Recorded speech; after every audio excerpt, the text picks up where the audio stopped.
ഇന്നത്തെ സമൂഹത്തിൽ കാർഷിക മേഖലയിൽ നാം നേരിടുന്ന ഏറ്റവും വലിയ പ്രശ്നമാണ് കൃഷിഭൂമിയുടെ കുറവും കൃഷിയോടുള്ള വിമുഖതയും. ഇങ്ങനെയുള്ള പോരായ്മകൾ പരിഹരിക്കുന്നതിനായി നൂതന രീതികളിലുള്ള കൃഷിരീതികൾ ഇന്ന് നിലവിലുണ്ട്. അതിനൊരു ഉദാഹരണമാണ് മണ്ണില്ലാതെ കൃഷി ചെയ്യുന്ന ഹൈഡ്രോപോണിക്സ്. തുച്ഛമായ സ്ഥലത്തും ഈ കൃഷി നമുക്ക് സാധ്യമാണ്.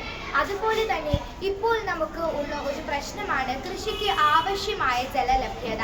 ഇങ്ങനെയുള്ള കൃഷി രീതികളിലൂടെ നമുക്ക് ജലം വീണ്ടും ഉപയോഗിക്കാൻ കഴിയുന്നതാണ്. അതുകൊണ്ട് ജലദൗർലഭ്യം എന്ന പ്രശ്നത്തിന് ഒരു പരിധിവരെ ഈ കൃഷിരീതി സഹായിക്കുന്നു. കൂടാതെ പ്രാചീന കൃഷിരീതിയിൽ നിന്ന് വേറിട്ടു നിൽക്കുന്ന ഒരു കൃഷിയാണിത്.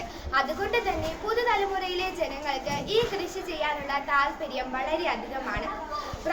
പ്രാവർത്തിക സുസ്ഥിരതകളുടെ പ്രാധാന്യം മനസ്സിലാക്കിയ പുതുതലമുറ ഹൈഡ്രോപോണിക്സിന്റെ പ്രയോജനങ്ങൾ മനസ്സിലാക്കുന്നു. ഈ രീതിയിലൂടെ കൃഷി ചെയ്യാനും അതിലൂടെ കുട്ടികൾക്കുള്ളിൽ കൃഷിയുടെ ആഭിമുഖ്യം വർദ്ധിപ്പിക്കാനും സാധിക്കും. കൂടാതെ ശാസ്ത്രവിദ്യയുടെ അടിസ്ഥാനം പഠിക്കുവാനും പരിസ്ഥിതി ശാസ്ത്രത്തിന്റെ താല്പര്യം കൂട്ടുവാനും സഹായിക്കും. കൃഷി ചെയ്യാൻ താല്പര്യമുണ്ടെങ്കിലും സ്ഥലമില്ലാത്തതിനാൽ കൃഷിയിൽ നിന്ന് മാറി നിൽക്കുന്നവരാണ് നഗരപ്രദേശങ്ങളിലുള്ളവർ. ഇവർക്കും അനുയോജ്യമായ ഒരു രീതിയാണ് ഹൈഡ്രോപോണിക്സ്.